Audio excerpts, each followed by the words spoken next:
Hello, everybody. How's it going? This is Seth from retipster.com. I'm here with my co-host, Jaron Barnes. Our special guest today, episode 29, is Keith Weinhold. And Keith is a guy that I first got acquainted with, I think it was like 2 or 3 years ago now. Keith has a lot of stuff going on. He's a member of the Forbes Real Estate Council. He's an international best-selling author. He owns apartments in Alaska, homes in Texas and Florida. He's a coffee farm investor in Panama and a cacao farm investor in Belize. He's actually the guy that let me know about the coffee farm opportunity if you heard episode 27. The only reason I know about that is because of Keith. So Keith also runs a website called GetRichEducation.com, where there's a blog. He also has a podcast under the same name, where he's teaching readers and listeners all about real estate investing, financial freedom, and how to foster the right financial mindset. And what I really like about Keith is that he's got this way of asking the right questions that kind of challenge the way I think.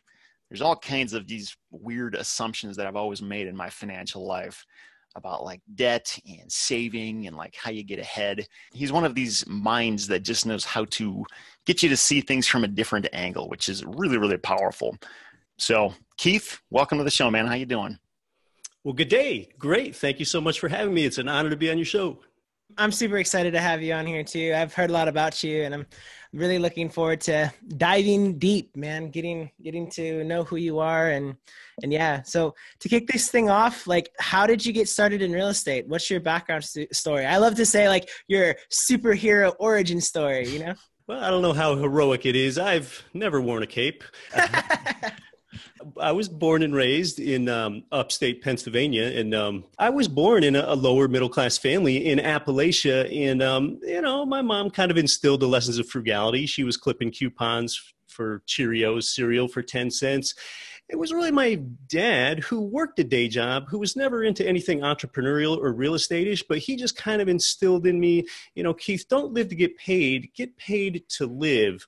If you're working at a job that you're not passionate about, you don't need to let that define you.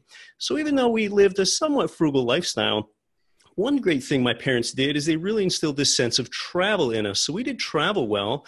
One of the places I ended up traveling was to Alaska. I ended up vacationing there 4 times, kind of coming out of my teens and into college. And it really started to get into me that Anchorage, Alaska is the place that fits my lifestyle interests for things like mountaineering and skiing. So I relocated from Pennsylvania to Anchorage more than 15 years ago. And I was just working at a day job, but I had kind of fallen in with a group of friends that I'll call aspirational friends. I think you might be familiar with the Jim Rohn quote, "You are the average of the 5 people that you spend the most time with." Take your 5 closest friends, average their ethics, average their spirituality, average their physical fitness, average their income that they make, and that's probably pretty close to your average. So 2 of my 5 friends, once I had relocated to Anchorage, I knew that they had made their first home a 4-plex building where they had lived in 1 unit and rented out the other 3. Well, this seemed kind of daunting to me. I didn't have a lot of money to start, like most people. I was really young. But I found out by doing what they did, with an FHA loan and a 3.5% down payment, I could buy a building as big as a 4-plex. 4 units is as large as you can do this with, live in 1 unit, and rent out the other 3. So that's what I ended up doing, because I kind of had this comfort zone or this frame of reference that 2 friends were doing it. And you know what, Seth and Jaron? I didn't even know what terms like cash flow and equity meant until I had owned the building for a while. So talk about starting a little bit before you're ready. All I really knew was I was living for free with the 3 rent incomes minus all the property expenses, including the mortgage. That's how I started with a bang, with a 4-plex building for $295,000 more than 15 years ago in Midtown Anchorage. I don't know, other than you, I don't know any real estate investors or really anybody who's doing business in Anchorage. How big is that city? Like, how many people live there? 300,000 people. So in fact, That's 40 to 45% of the entire state's population lives in this one city. Yeah. Wow. Okay. Interesting. Something that you talk about is the differences between the poor, the middle class, and the wealthy. And I know these are pretty big generalizations, that there's, these 3 different groups in society. In your opinion, what is it that makes somebody poor or middle class or wealthy? If somebody is born into one of those groups and they want to migrate to one that is more on the wealthy side, like what do they have to do to change that?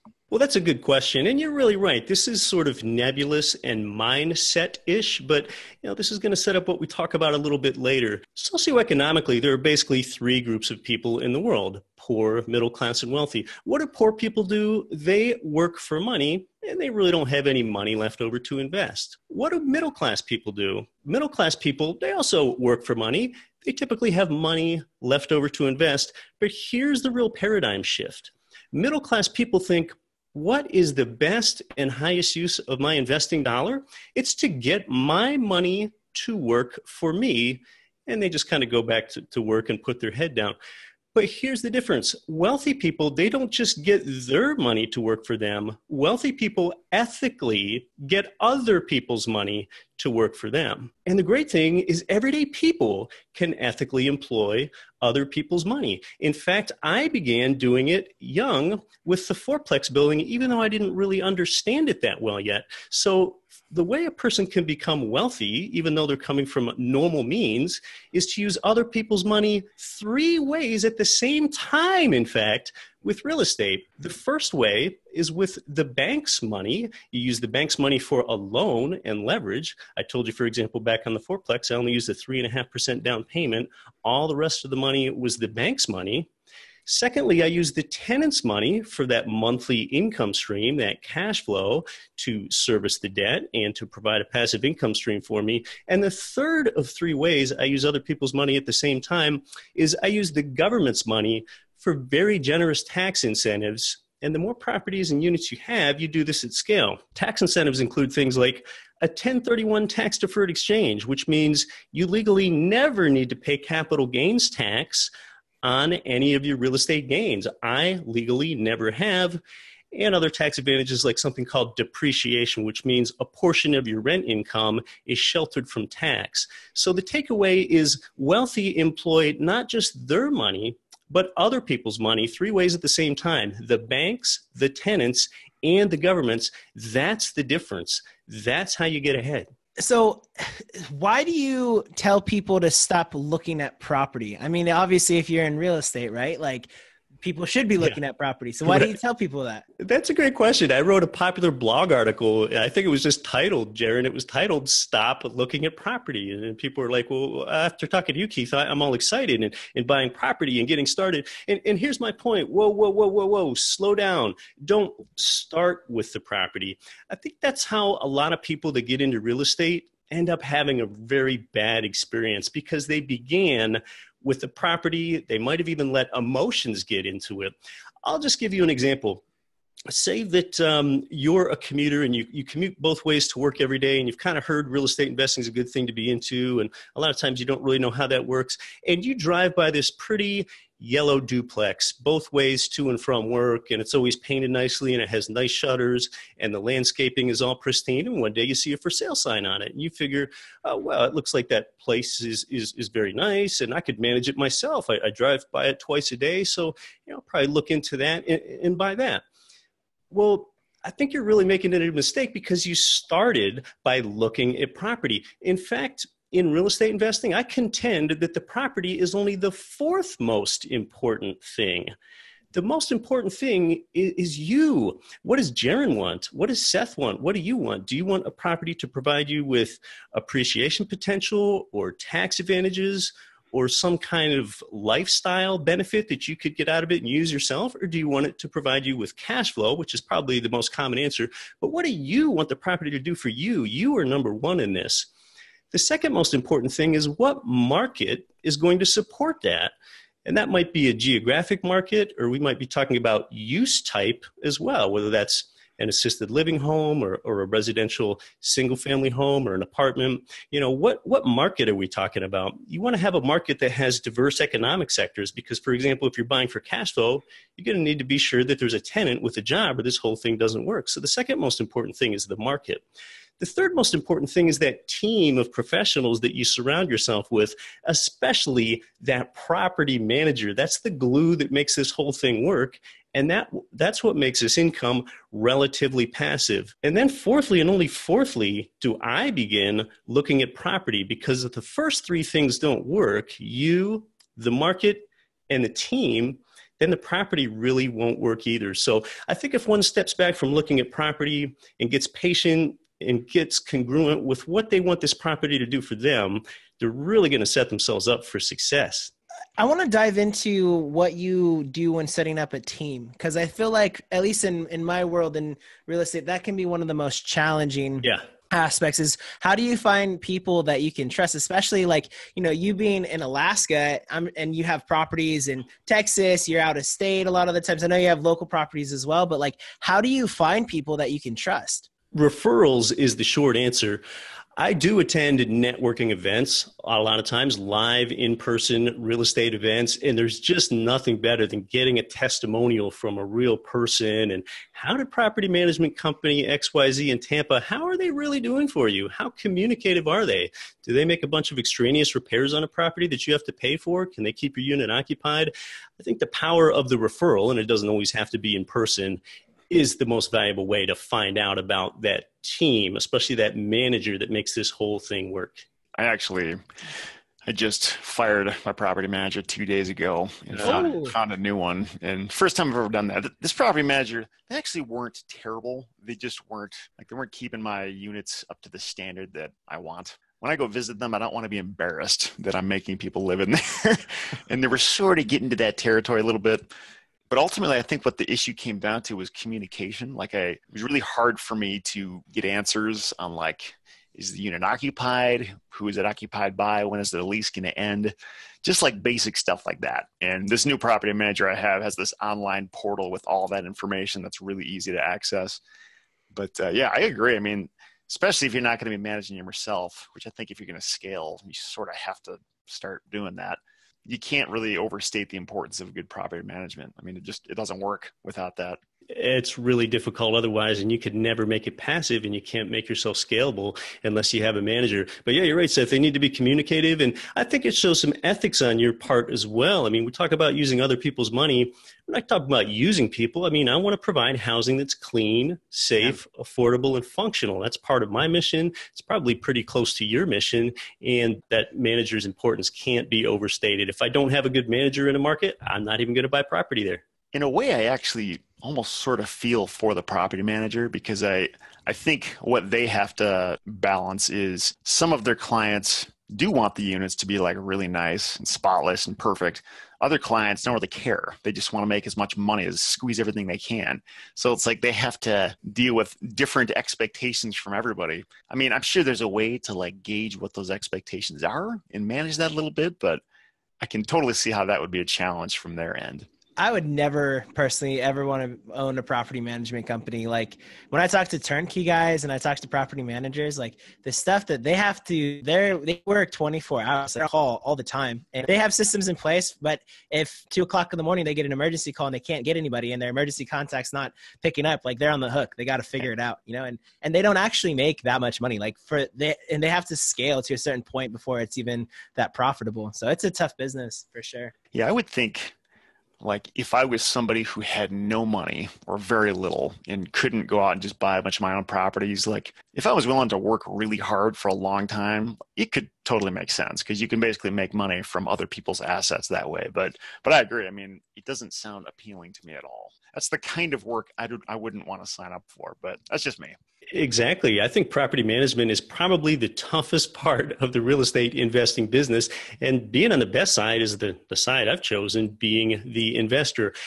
Property management is called property management, but it really ought to be called tenant management, because that's where the stress comes in. And oftentimes it comes down to personalities and temperament, and as a manager, when you deal with that friction, sometimes face to face with a tenant, it can be very easy to either come down too hard on that tenant and upset them, or come down too easy on the tenant and get walked all over. So there aren't very many people that have just that right temperament in that middle range that can deal with tenant problems. How did you do it when you actually lived in the property? When you had that fourplex and you were living there, did you let your tenants know that you were the actual owner? I've heard different takes on that. How did you walk that fine line? Awesome question. So looking back, when I started, yes, I owned that fourplex building. I lived in one unit, rented out the other three, and I learned an awful lot of lessons. I'm not even very handy, but I think that my tenants could see that, oh, I was so upset if they had a big problem and their faucet or their drain had a leak and I didn't know how to repair it. And I think I showed them that, I'm really concerned and we'll get someone over here to fix it for you right away. And yeah, life was not always convenient when I'm living right there, because one of the things you do is, on the sidewalk right outside your building, you may very well run into your tenant. And there's a good part in that, and there's a bad part in that. The good part in that is I want to know if the faucet drain is leaking, because that might be ruining some subfloor or something else. The downside of that is you might run into a tenant that's ticky-tacky, and you're the on-site manager, and you live there yourself.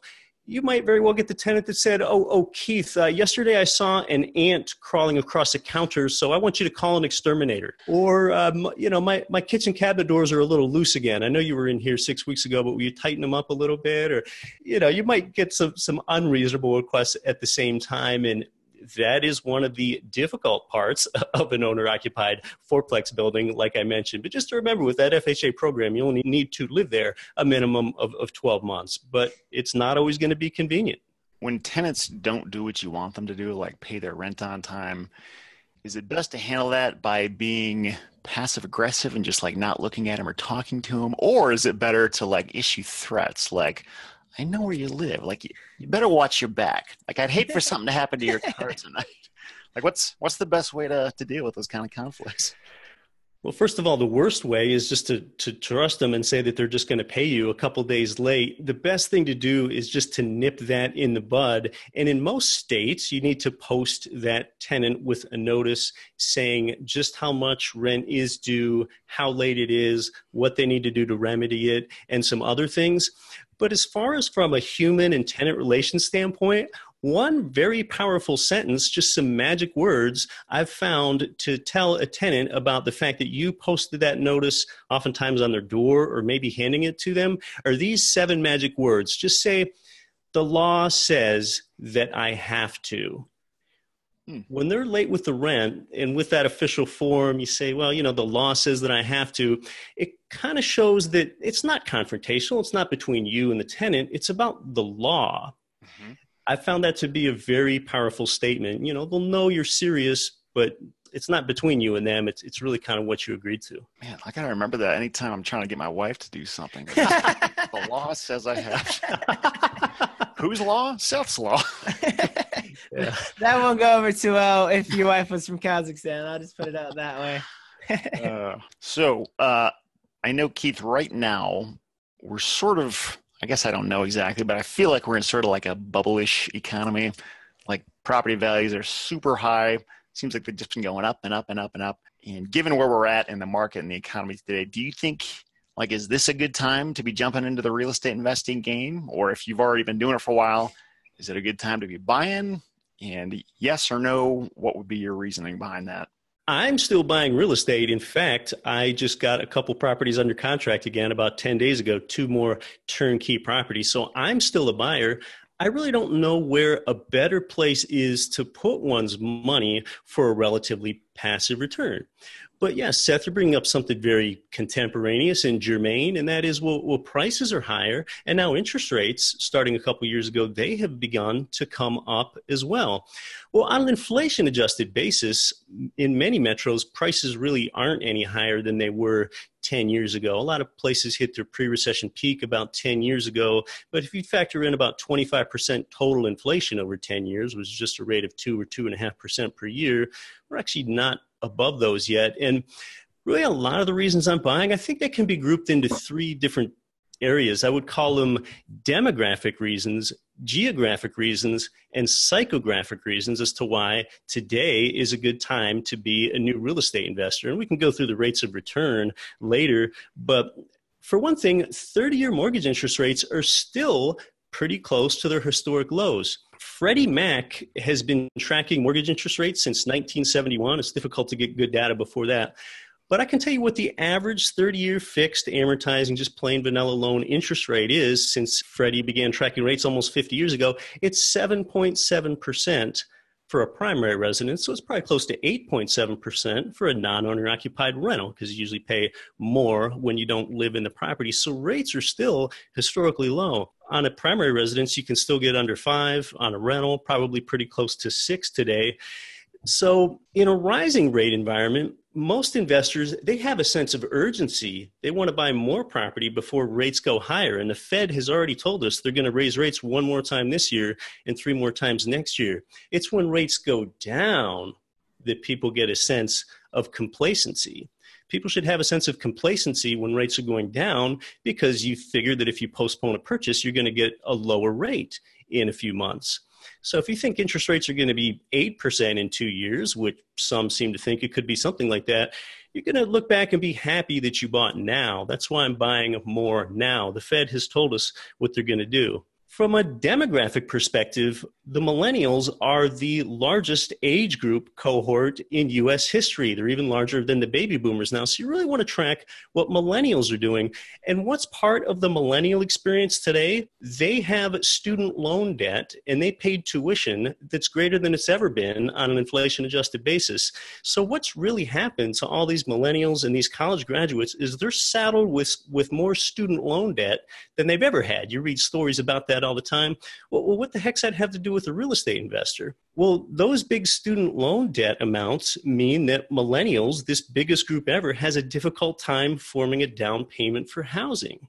So when they can't form a down payment for housing, that makes them become a renter instead. In fact, home ownership rates are at long-term lows. The home ownership rate in the U.S. is only about 64% today, down from its recent high of 69% earlier this century, the 2000s.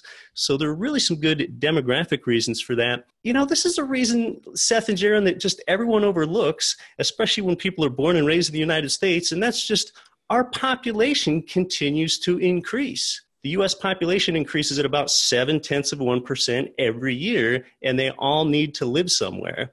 So just naturally, demand just keeps increasing, going up and up and up. And you take that for granted, but places like Japan and Greece and Spain have shrinking populations, and that causes excess housing capacity in places like that. So rental occupancy is really high for a lot of these reasons. People can't own, and that demand is good for real estate investors like us. So those are some of the demographic and geographic reasons. Really, the last one that I give is something that I call a psychographic reason. You know, these millennials, they saw what happened to their parents about 10 years ago. They saw their parents lose their home, or even if they didn't lose their home, their parents were underwater on the home, so maybe they couldn't move if they had wanted to move. So millennials kind of have this psychographic thing that happened in their formative years that made them think, hey, maybe homeownership really isn't so great. So these are a lot of the reasons I'm buying. So much of it has to do with the demographics that are set up for the next 10 plus years for real estate investors. What makes a country's population go down, like Japan and Spain and Greece? Do you have any idea? Just curious. Yeah, it's the birth rate in an awful lot of them. I think economic factors and outmigration are a second one, but a lot of them, especially Japan, it's more of a birth rate being lower than the death rate. Okay. Something that fortunately has not happened in the U.S. We grow at about 2 million people per year here in a nation of 330 million people. Sure. So you say that real estate investors are paid 5 different ways. Can you explain what you mean by that? Because a lot of people think, like, you know, a lot of times, especially when it comes to buy and hold, they just think that they get paid from rent. So how, you know, I'm seeing one way and you say there's 5. Can you dive into that for me? It comes down to ROI. What's your return from all this? Like, why not just invest in stocks? Don't stocks pay a return of about 10%? And real estate, some people only think of appreciation. They're like, oh, real estate, it only appreciates at about the rate of inflation. How could that possibly be good? And, you know, it took me a while to understand this. Real estate investors have 5 simultaneous profit centers, where stock investors typically have 1 if they happen to be lucky and have a capital gain, or maybe a second one if they happen to own a dividend-paying stock. But the average dividend-paying stock in the S&P 500 only pays 2%. Stocks don't make people wealthy. It's real estate. So with what we talk about next, there get to be a few numbers flying around, but, you know, that's what backs up all this effect of using other people's money and how that translates into an amazing rate of return. And you know, what's funny, Jaron, is some people get bored with math. Well, I'll tell you how math gets more interesting. Just put a little dollar sign next to the number. Yeah, honestly, like that's a really good point because I always like I hated math when I was in high school and when I was in, you know, in younger education or whatever. And the reason why is it was never practical. My teachers never, like I was the guy that's like, why does the formula work? How does this apply to my life? And how they should have approached math is completely from a monetary perspective because that's where it's most relevant in everybody's life. So I am giving my thumbs up. I'm hitting the like button right now on what you just said. And additionally, it's not just a dollar sign next to the number.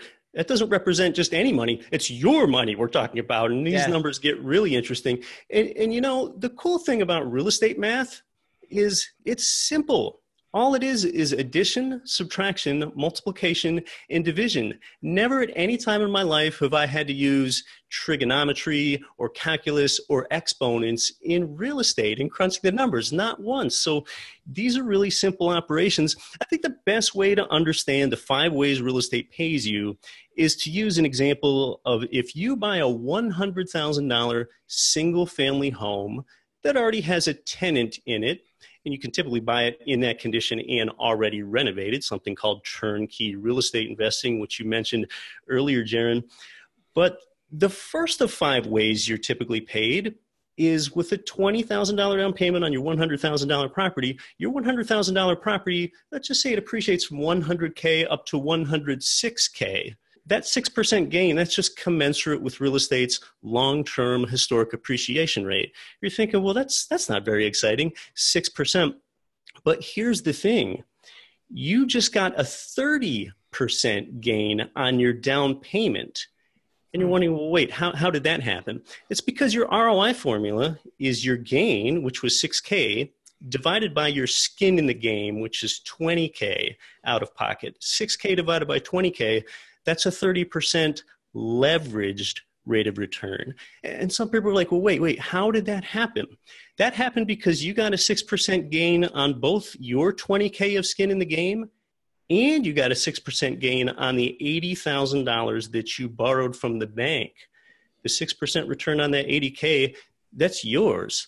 That's not the bank's. That's the magic of leverage. Once someone grasps that, you begin to understand the ability of getting a loan and making small down payments on multiple properties rather than getting one property completely paid off. You've lost your leverage if you do that. So you have a 30% gain from leverage appreciation, using the bank's money, using other people's money. The second way, and you mentioned it earlier, Jaron, is with cash flow. Let's just say your monthly rent income minus all of the property's expenses, principal, interest, vacancy, insurance, maintenance, taxes, utilities, and management. Just say that rent minus all those expenses is just $150 a month of cash flow. This is important. This is the one liquid component of the 5, that $150 of cash flow in your pocket. That's $1,800 annually. Again, divided by your 20K of skin in the game, that's another 9% return to you. This is the portion known as the cash on cash return. So far we've got 30% from leverage appreciation and a 9% gain on the basis of your cash on cash return. The third way real estate investors are typically paid this way is with principal pay down. Now, in your own home, if you own your own home, you don't have this benefit. And you might say, well, yeah, I pay down part of my principal every month. But yeah, you had to work for that money that went into the principal pay down. In a rental, the tenant makes the principal pay down for you in any property where the rent income exceeds all the expenses. So at a 6% interest rate, they would pay down $898 for you in your mortgage principal per year. That's another 4% return based on your 20K down payment. The fourth way is with tax advantages, and I don't think we want to go off into all the numbers here. It gets really nuanced, but those things that I mentioned before, you never need to pay capital gains tax, and part of your rent income through something called depreciation is sheltered from tax completely. We'll call that tax benefit another 5% gain. I know with something new with the Trump taxes and bonus depreciation, that number might be low. That 5% number might be conservative, but let's just stick with that and be conservative. And then the fifth way real estate investors have as a profit center is probably the least understood way of all of them, and that's something called an inflation profiting benefit. So the $80K that you borrowed on this property in 30 years, when you pay the loan back, or even if you paid it back in 10 years, your bank doesn't ask to be repaid that $80K in inflation-adjusted dollars. You get the benefit of repaying that $80K in nominal dollars. Nominal means in name only. We know 10 years from now, there's just going to be more money circulating in the economy.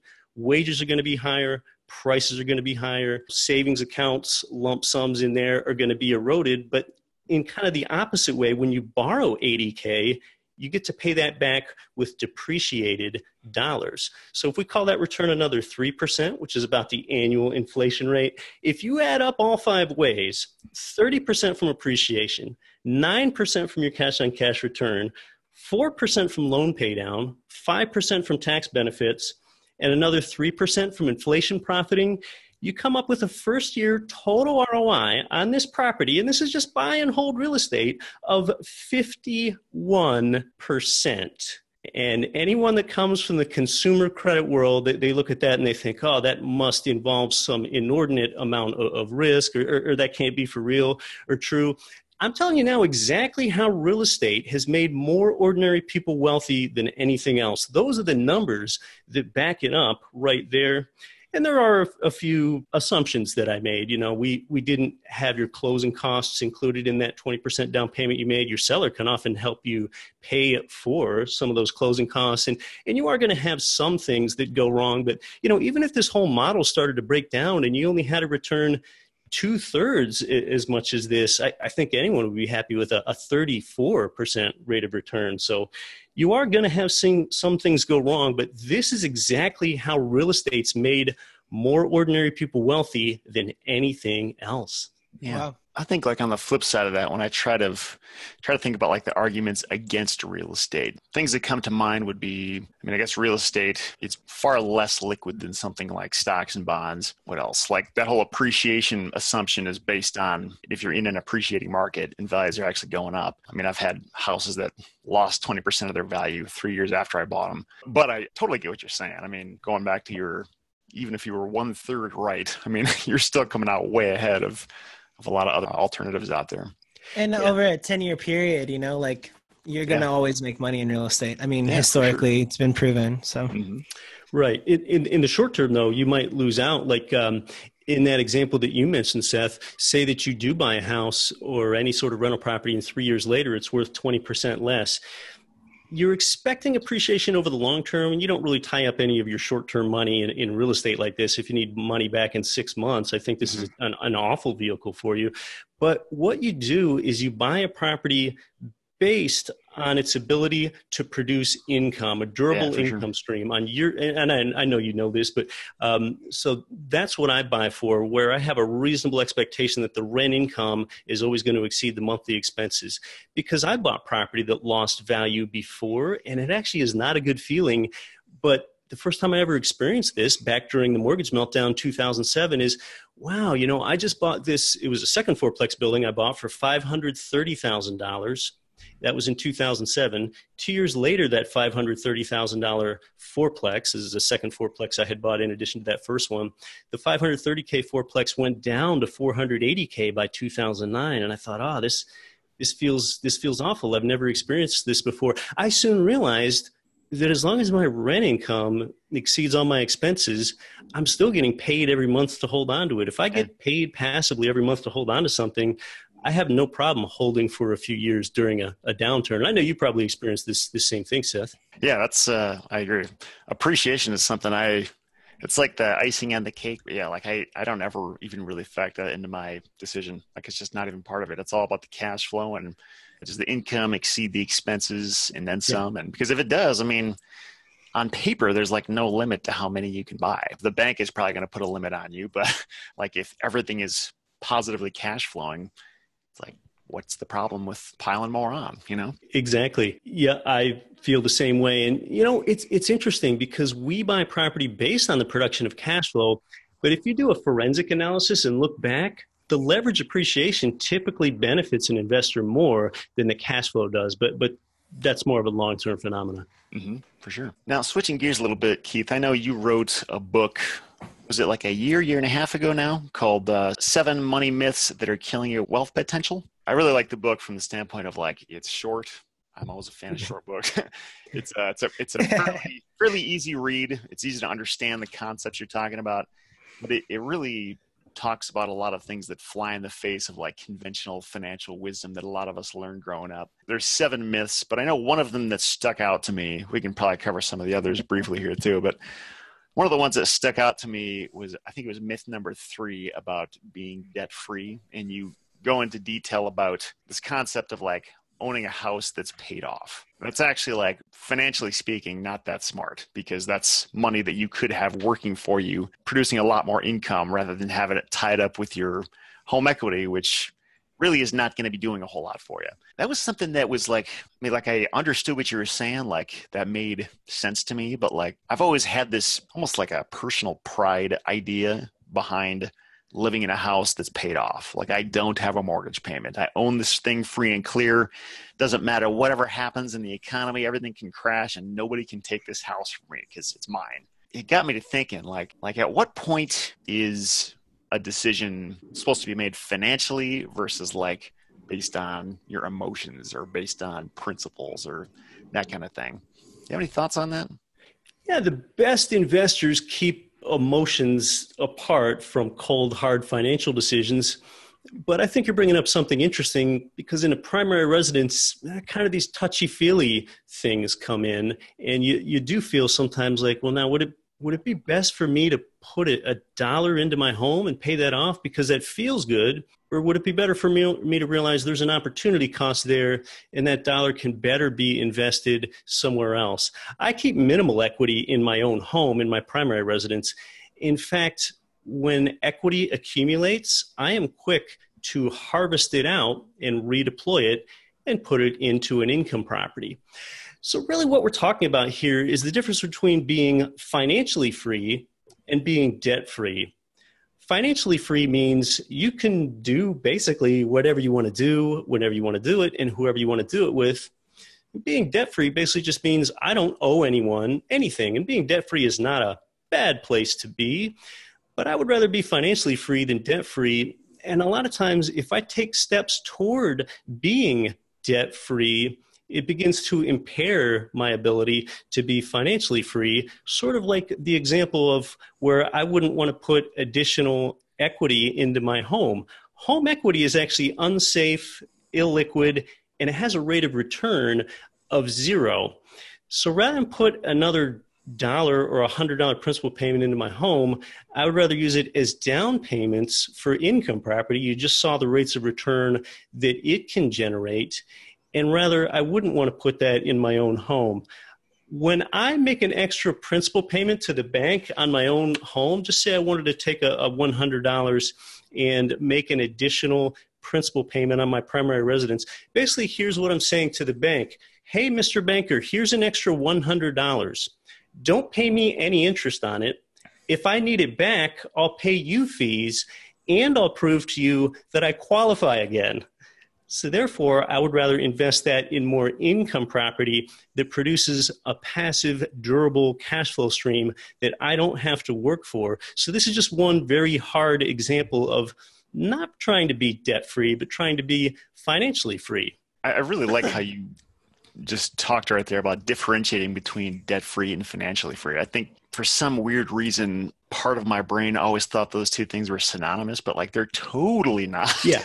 Like they have nothing to do with each other for the most part. Well, I want to give a little bit of pushback. I hope you guys are okay with that. Like, let's hear it. Let's have a RE Tipster debate, a little bit, right? Yeah. There's a guy that comes to mind. He's a friend of mine named LD Stauffer. And he spends 6 months out of the year traveling the world. Total 4-hour workweek lifestyle. He owns 3 multi-million-dollar businesses that he set on autopilot. And one of them is real estate. How I knew him is he started buying real estate in Indianapolis, where I was working for Simple Wholesaling. Now, he is the most Dave Ramsey frugal guy I know, like to the point that when he moved to Indianapolis to start a business, instead of staying in hotels, he slept in his car because he wanted to intentionally be uncomfortable to force him to actually get traction going with the apartment business that he started in Indianapolis. So talking to him at length, he's a stickler to say that on paper, debt makes sense, but there is an aspect of having to pay monthly payments every single month that adds a level of stress that from a lifestyle component is not worth it to him, to the point where he's like extreme, like doesn't take out equity lines of credit, buys all of his houses, cash. And I know that on paper, it makes sense to leverage, but can you speak to that point of like, hey, well, he can go off for 6 months out of the year and not have to worry about anything. Whereas most people who have leverage, like if they take their foot off the gas pedal, the bills are still going to be coming at the end of the month. Yeah, Jaron, I think you bring up something interesting. There are a few mindsets around this. A dollar of debt is not a dollar of debt is not a dollar of debt. What I mean is if someone has unsecured debt on an 18% APR credit card, yeah, I think it makes sense to retire that debt. If someone has a 4% car loan, well, that is in your name. You do have to pay that debt yourself. But if you retire that 4% car loan, you're paying an opportunity cost. If you don't pay it off, you have the ability to use what we call arbitrage, which is borrowing at a lower rate, say 4% on your car, and investing at a higher rate, say an 8% cash-on-cash return on real estate, and exploiting the difference, those 4 points of arbitrage. So a lot of this is about opportunity cost. And I heard you talk about how your friend is, maybe being worried, just that, like this debt is some cloud hanging over him. So he just like to retire that and get that out of his mind. Well, again, I think about being pragmatic and not emotional. And here's the other thing. When you have most of your debt, like I do, nearly all of it, tied up in cash flowing rental properties, I have just reliably outsourced my debt payments to tenants. I've outsourced that, and it's secured with 4 walls and a roof, a place that they need to live in. So they had better make that payment. So with real estate, I have the ability to reliably outsource every bit of my debt. So that's really one mindset there. And again, the market and the team are more important than the property. You want to buy real estate in a market that has good economies and diverse economic sectors with a competent manager. So it's not just about passive income, it's about the durability of that income stream. I have millions of dollars in debt, and I'm looking for more because this is good debt where I'm using it for leverage and arbitrage. So like just practically though, like what if your system goes wrong? Like what if something happens where there's a snowball effect, especially like when we talk about stuff like the BRRRR strategy, right? Like where you're getting a property, fixing it up, and then getting an equity line of credit, taking it and buying another property, and rinse and repeat. And you build this whole financial system based on millions of dollars in debt. And then like all of a sudden you have a major property that blows up or something crazy happens, which is very unlikely that would happen, but it can happen where all of a sudden, like, the snowball effect can throw off all of the things that are covering your payments, and you can be on the hook, right? Are you tracking with me? Yeah, I think that's a valid question. What if, say you own 40 rental doors and all 40 doors are in one apartment building in just one town? Right. Well, I think that's an awful strategy personally. Market diversification is important. I think it's important to be in multiple geographic markets. What happened during the last downturn 10 years ago, which is the worst recession this country had seen in 70 years since the Great Depression, a lot of markets in the Midwest and South, they didn't really fall by very much. And those on the coasts had awful losses, 50, 60% losses in capital value and some job losses as well. So being in multiple markets is really important toward hedging yourself. But if you're looking for a 100% guarantee of anything, this is investing. There isn't any guarantee of anything. Even money parked inside the bank isn't 100% safe. So it's about being in multiple economies. I think there's more risk. Some investors take on more risk than they need to. If an investor lives in a small town of 12,000 people and half the employment in that town is tied to the zinc mine that's just outside the town, and the zinc prices tank, and the zinc mine has to lay off 2/3 of their staff. Well, that investor probably has a real problem because their income stream are tied to tenants that have lost their jobs. So kind of inverse, 180 degrees opposite from just investing in one town where you're only in, one or two industries and economic sectors. You really need to broaden out and think about durability. So when I buy a property for cash flow, I actually don't even buy it thinking too much about the tenant that's in there now, although I do. I'm also thinking about what's going to happen 18 months down the road when that tenant leaves. Is there a reasonable expectation that this economy is diverse and vibrant enough so that there will be another tenant there to pay the rent? So that's my mindset on things going wrong. No, it makes sense. It's just because I understand, again, on paper that you can essentially make more money because you can do more deals when you leverage. But I don't know, man, there's still something, and I can't put my finger on it because, again, like on paper, it makes sense. But there's something about just the freedom of not having to pay anything except property taxes. You know what I mean? Like I go back and forth on my approach to debt, but there's the whole Dave Ramsey concept. And we were talking with Lucas Hall and a bunch of real estate people at FinCon. I'd really like to see a debate between like a rep from Dave Ramsey's team and like somebody in real estate, and just have them go at it because, you talk about leasing a car, right? Like, yeah, I could get a car for the next 2 years and I'm just paying $200 a month, and I could take the money that I would spend on paying the car off and then invest it in real estate and make a higher return.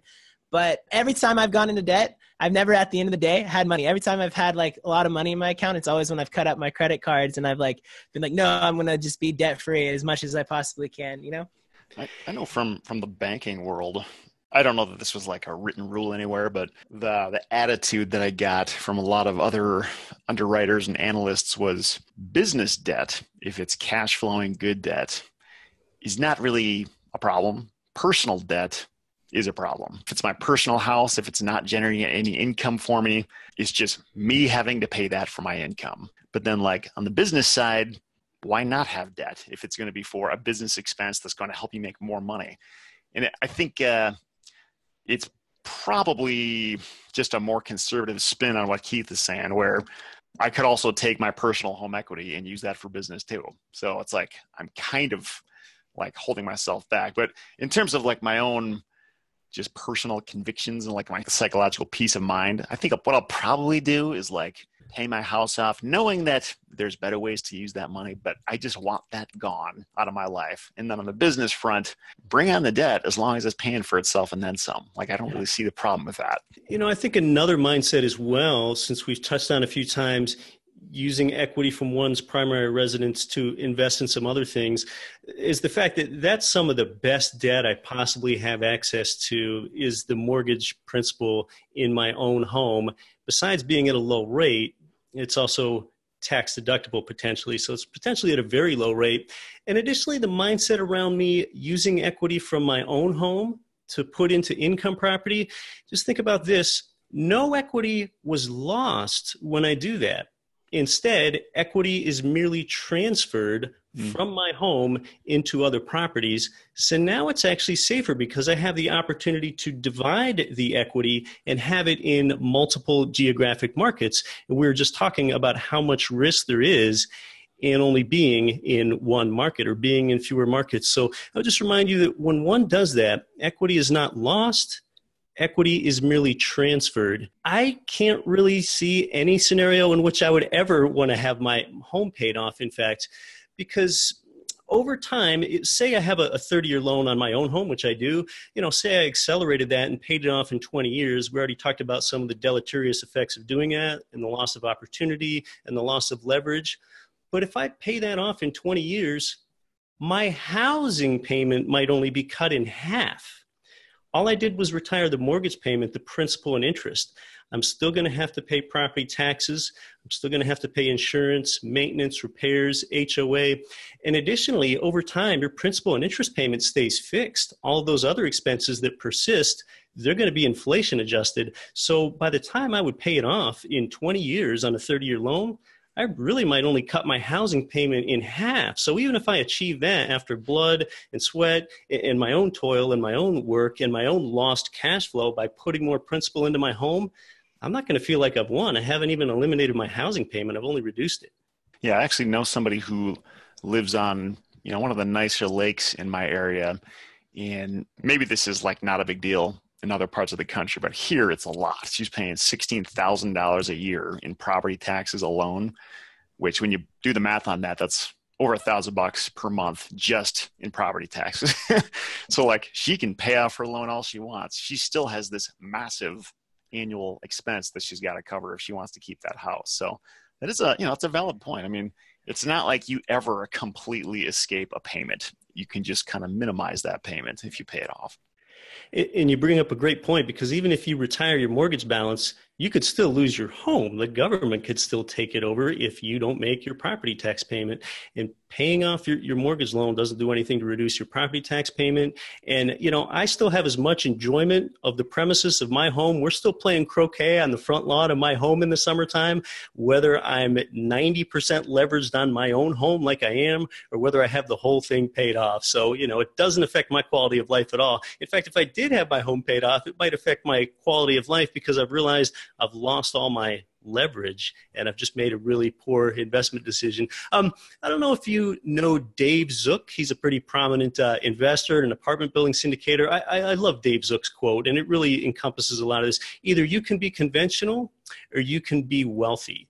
I love that quote. I think there's so much to that. Mm-hmm. Yeah, I like that. I can't help but think of the Gordon Gekko quote from Wall Street, where he says, I don't throw darts at a board. I bet on sure things.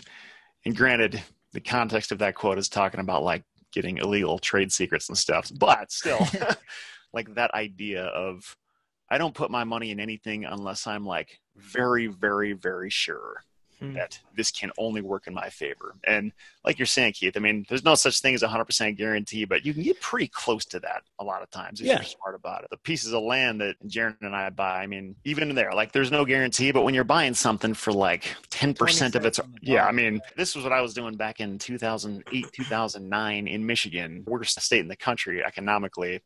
And I was still able to make money and sell properties fast because I was buying something that was basically a sure thing. When you're paying almost nothing for something that has a very certain value to it, or at least pretty certain it's more than what you paid for it. So I think, if you diversify, if you buy properties at the right price, if you know the projected cash flow is there, I think it can be actually kind of hard to get hurt if you set it up the right way. You and Jaron each have skills in land investing that I don't have. People look to me for long-term buy and hold, passive real estate investing. So I guess, would you even feel better putting an extra $1,000 principal payment in your home versus investing in more land like you just described? And there's no right or wrong answer there. It just comes down to how you feel. It's super tough because like if I can spend $100 to have the power of $1,000 that can make me $10,000, every single time I will say yes to that situation. But I think maybe for me personally, where the line needs to be drawn is with credit cards, because business debt, like when I'm borrowing or if I'm partnered with somebody on a deal, makes sense every time. It's a great situation. But when it comes to consumer debt or student loan debt or even like car debt, for me, I don't think it makes sense because yes, technically like I could take that money and do something with it, but it's just there's just this stress factor, this added level of like, man, I have this other car bill I have to pay, or I have to pay this, I have to pay that. You know what I mean? So for me, like, I think it really does just boil down to where your personal risk tolerance and just really like your pain points in your life. Like I want to get a house hack situation here in Chicago because like I ran the numbers and I could live on something like $2,500 a month all in if I lived where I had no mortgage, in Chicago, which I mean, in other areas that sounds expensive, but like that's food, that's everything. That's like my bare minimum thing. If I could cut out my monthly payments. And so I want to be able to be in a situation where all my expenses are as low as humanly possible so that I can have freedom. And like you were going back to what you were saying, sometimes you can get to that point faster with leverage, smart leverage, but I would just caution people, like, make sure it's actually smart, because if you get into a bad situation, that can really, really bite you and get you in a situation where not only are you now on the hook for your living expenses, but now you have another few $1,000s that you're on the hook for a few months while you're looking for another tenant. You just have to make sure that you set it up properly. Yeah, well said. That goes back to what we were talking about near the beginning of this. Stop looking at property. Some people get all excited about the property and just want to jump in. Whoa, let's pull back. Let's be strategic. The property is only the fourth most important thing. What was number one? It starts with you. What's going to work for you? What's your confidence level? How good of an investor are you? How much liquidity do you like to keep? How risk averse are you? It all starts with you. Yeah, Keith, I know I mentioned earlier, like, you were the one that let me know about this coffee farm opportunity in Panama.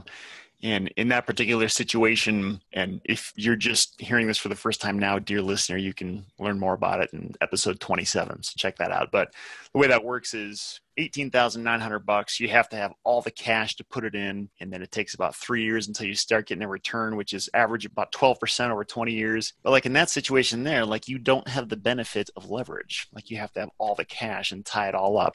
So is that, did you just kind of consciously go into that saying, I'm okay with that because I'm diversifying, or what got you comfortable with that idea? Yeah, interesting. So you're bringing up the point that I bought coffee farms in Panama. Actually, I was one of the first investors in there. You can't get loans for those parcels. And that's actually, I think, the only unleveraged real estate I don't own. And why is it unleveraged? Why do I not have a loan on it? Because I couldn't get one. I can't be a United States citizen and get a bank to give me a loan for coffee farms in Panama. And, it's relatively low cost. So why else did I invest there if I don't get any leverage? Number one, I couldn't get leverage. And secondly is, to be invested in that agricultural real estate in Panama, that is something 180 degrees removed from those coffee trees. They're not going to produce based on whether the stock market goes up or down, or even the U.S. residential real estate market goes up or down. So it's uncorrelated with everything else. So that's what attracted me there. But you're right. I don't have leverage. That is one knock against it. Mm-hmm. What were you thinking, man? I can't undo that. Yeah. Man, we're kind of getting close to running out of time here. We could do several more episodes just talking about these other myths, because there's lots we can dig into. I guess what I would do is, if you listen to this, if you want to learn more about some of these money myths, I thought all the points Keith made in his book were very good. Good to at least think through and be aware of. Again, it's 7 money myths that are killing your wealth potential. We'll have a link to that. I think you can get it for free on Keith's site. Is that right, Keith? That's right. You can. My book, 7 Money Myths That Are Killing Your Wealth Potential. Yeah, I don't think we have time to talk about the myths right now. The myths that people believe include things like how you should live below your means, how you should get your money to work for you, how compound interest can make you wealthy. All 3 of those things I just mentioned are myths, and I dispel those 3 and 4 other ones in the book, 7 Money Myths That Are Killing Your Wealth Potential. You can, of course, get that on Amazon, or you can get the electronic version free right now if you go to GetRichEducation.com. Just right there on the homepage, we will send you the ebook free, and you'll see how a lot of it both touches on and reinforces what we talked about today. We'll have a link to Keith's website and all of the stuff we mentioned here in this episode at retipster.com/29. So that's where the show notes are. Just kind of migrating now into the final section of this interview here, Keith. So at the end of every podcast interview, we ask 5 standard questions of our guests. The first one is, what is the single most impactful principle you've used in your life or business? It's don't live below your means, expand your means. It's actually, that's not my own quote. That came from the Rich Dad book series. I'm not just sure which Rich Dad book that was, but that's really been a driving principle in my life. Now, why would I choose to spend a day below my means when instead I could use my limited faculties and abilities to expand my means? Makes sense to me. And you're actually pretty well acquainted with Robert Kiyosaki, right? You've had him on your show a number of times, and he actually knows you personally. Yeah, he's been on the Get Rich Education podcast with me twice now. I'm sure, like a lot of you out there listening, you've read the book Rich Dad, Poor Dad, and he's had a substantial influence in your life. But yeah, I was honored to be invited to write for the Rich Dad Advisors. I've written a number of Rich Dad Advisors articles there on the Rich Dad Advisors blog. But yeah, that don't live below your means, expand your means. I mean, that's, for example, I don't manage my own properties, even in my own hometown, because that's not my best and highest use, for example. I don't edit the Get Rich Education podcast at all because it's not my best and highest use. I'm living below my means rather than expanding my means, just to give you some examples of what I mean by don't live below your means, expand your means. Mm-hmm. Yeah, love that. So what is the biggest life lesson you've learned from a mistake or failure? Of course, there are a lot of mistakes and failures I have. You know which one I would point out, Jaron? I would say... Coming on the RE Tipster podcast? I hope not. Nice. Yeah, there's no going back now. I would say it's that I managed my own property for 5.5 years. That's back when my portfolio was smaller and they were still in Anchorage. 8 units is the most I ever managed before I handed it off to a manager. And I kissed a frog on my first manager and I had to hand it off. But those are 5.5 years of my life that I'll never get back. And, you know, you really learn all the lessons you need to know in the first year or two. I don't think you ever have to self-manage, but I think it is helpful. But you learn all the lessons you need to do in the first year or two. And don't let happen to you what happened to me. I would go to my local real estate investor meeting back in those days, and people would say, Keith, you need to manage your own property because no one is going to care about your property as much as you. And actually, I think that they were right. No one does care about your property as much as you, but it's not worth your involvement directly to get that last 2 or 3% of perfection. So don't self-manage too long. Yeah, actually, I think this probably depends on your personality type and just the way your brain works. But I have a friend who has managed his own properties for many years now. And like, he cannot let it go and let a property manager do it because of what you said. Like, they're never going to do as good of a job as he will. But at the same time, it's like he's shackled to him. Like, he's stuck. He can't psychologically let it go. And I think I would have been like that too, but I never even went down that road. And I'm so glad because like, I know how hard that is to let certain aspects of your business go, especially something as important as that. And I can see how it could be crippling for some people, just realizing that like, or just thinking that you have to do this and nobody else is capable of doing it at the same level. You've got to think about how many properties you could possibly own if you want to self-manage. It's not scalable. What is your biggest pain point in business right now? And what do you think is the most viable solution for dealing with that? Well, if you say the words right now, right before this interview, I'm trying to qualify for more loans. You know, underwriting's asking me for my latest 2 months bank statements again. So real estate's pretty passive once you buy it, once you get started, but it sure isn't when you're trying to acquire the property. But you know, if you're saying beyond right now, I mean, bigger picture, you know, I think I'm just trying to get my message at Get Rich Education in front of more people. That's a real pain point. And kind of, Seth, like you just mentioned with your friend in the self-management, I've got to stop doing stuff inside my own business all by myself. And I need to realize that it's better to delegate, for example, inviting guests onto my podcast and have someone else do that. And, you know, when it comes to hiring people and kind of replacing yourself, what you got to think about is that you need to accept a job being done only 80 to 90% as well as you could do it yourself. If someone can do it 80 to 90% as well, as long as they're not going to mess up and cripple you, you've got to accept that. So, you know, that's my biggest pain point is getting my message in front of more people, and I need to get out of my own way. If you could know the absolute and total truth to one question, what question would you ask? Boy, that's a big one. If I could know the absolute and total truth to one question, what question would I ask? That's really difficult. What's wrong with Seth's face? That never came across. It's probably why you want to do a video and not an audio only podcast. So everyone should get a good look at that.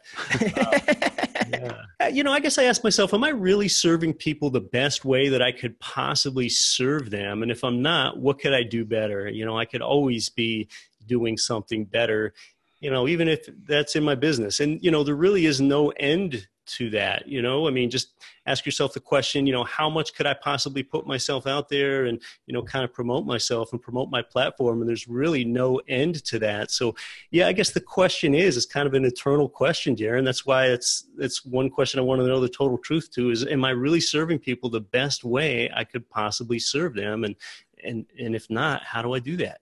What is the most interesting thing you've read or seen in the past month? Besides Seth's face. It is pretty remarkable. Thank you.